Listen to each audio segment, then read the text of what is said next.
Alright, hello everyone, Luke here, and just like the title of this video says, this is the world's slowest race.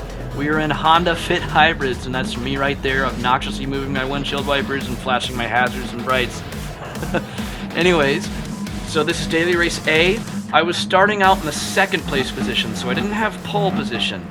However, I think that starting off in second here is more optimal because you can claim the inside easier. So starting off, I had traction control at 1. I shift up very early because first gear is extremely short in this car. And then I turn traction control off after the launch. And my goal here, since I was starting in second, I'm further to the left. And the first turn actually goes to the left. So I can easier claim the inside. And that's exactly what I do up here. I brake a little bit later than I would if I was in a flying lap since we were just starting off a grid start. And it worked. I was able to claim the inside, didn't really make contact with anyone, so I'm already in the lead. And there were actually 3 A-class drivers in here if you include myself. So there's 2 people I really got to worry about that are in also the A ranks, just like myself. And that is CTK123 and Viper1MX, which are both in the 2 positions directly behind me in second and third. And CTK is riding my back bumper there about a 1/10 of a second behind me. So I'm really only worrying about those 2 people, and it turns into a race between us 3, as the rest of the people in this lobby were B-class, and there were, I think, 3 C-class drivers. So a little bit of an interesting mix up here, but us 3 A-class drivers in the front, we have a very action-packed race, but a clean race, so it's refreshing to have a race that doesn't turn dirty, because that's just becoming a rarity now with contact penalties being off, which I hate that I have to say that, but you know, when I have a race like this, just really clean and at the same time just really fun, I just really want to share it with you guys. And yeah, these cars are very, very slow, but you're gonna see, you know, even with how slow these cars are, it makes for, you know, it makes for an interesting race, because given how slow these cars are, I mean, we all are in the slow car. And the car is really not meant for racing, which makes this kind of funny. But you got to be really tactical with this. I mean, one small slip up can really hurt you here, because you can't really make up for it very easily because these cars just are so slow. So, you know, you really have to drive so much differently. I mean, like coming up here, for instance, you'll see I have the cone markers on. You'd see the double cones to the right there. That's when you would normally brake. I wait till all the way up there to brake, and look, regardless of that, how tight I'm able to cut this double apex here. I mean, that just goes to show how differently you have to drive when you're in a car this slow. I don't think I ever brake 88 miles an hour in this thing, or maybe 89 miles an hour. So I never even get to 90 miles an hour, and that's just not really something you can say very often in Gran Turismo. So by this point, we're entering lap number 2, and I'm still maintaining a very solid lead. I'm about 7/10 of a second in front, but here's a section. This turn right here, CTK takes this turn a lot better than me, and I've noticed that. He has a strength over me on this turn, but I've noticed that this next turn directly after it, I take better than him, and that's a common theme throughout each lap, so keep that in mind. This turn right here, I take just slightly better than CTK. As you see, I'm pulling away from him now, so the gap is becoming larger. And now approaching the corkscrew, the most famous part of the Laguna Seca. And as I go downhill on this corkscrew, I want you to take a look at the rearview mirror here. CTK is having a little bit more of a faster exit than I had, so with him gaining more speed than me, he's going to look for an opportunity to overtake on the left there. He didn't have enough space, so he decided to tactically slow down. And now he's still looking for a chance. Can he quite make it? No, because I claim the inside right here, and he acknowledges that, so he can't quite take that in the fastest racing line since I was blocking the inside. And that's exactly what I do on this next turn right here, this really tight apex. And now, leading into the straight, I am maintaining the lead since I blocked off the inside of both of those turns in a row.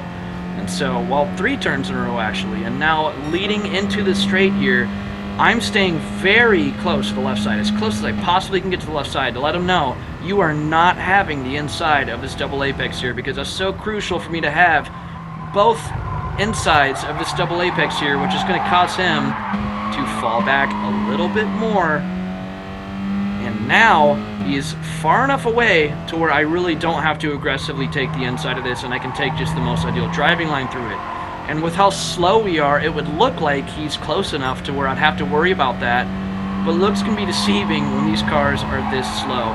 However, he is closing the gap on me, and he's pulling up to the left side, and by this point it's too late for me to claim the inside of this turn, so I have to take the longer way around, which causes him to finally successfully overtake me. So now the battle is definitely on, because it's no longer me defending now. It's time for me to try to reclaim the lead. And so leading up into this turn here, I'm going to gain a little bit more speed than him. As you can see, the gap is closing ever so slightly, and now we are approaching the corkscrew again. And so trying to brake right before that 2 marker, shift down into 3rd, keep it really tight. As soon as I can see is clear, punch it, and it looks like the gap is still closing ever so slightly. So I'm getting closer to have a chance to overtake. I'm getting closer and closer ever so slightly. So over here, I'm going to brake just a tad early to where I can cut it really tight right here, which allows me to go on the throttle early enough to where I'm able to pull up on the inside faster than him and claim the inside of this tight hairpin, or I guess it's not really a hairpin, just a tight turn, and then cut right in front of him and take the lead again. So he didn't manage to maintain the lead for a full lap.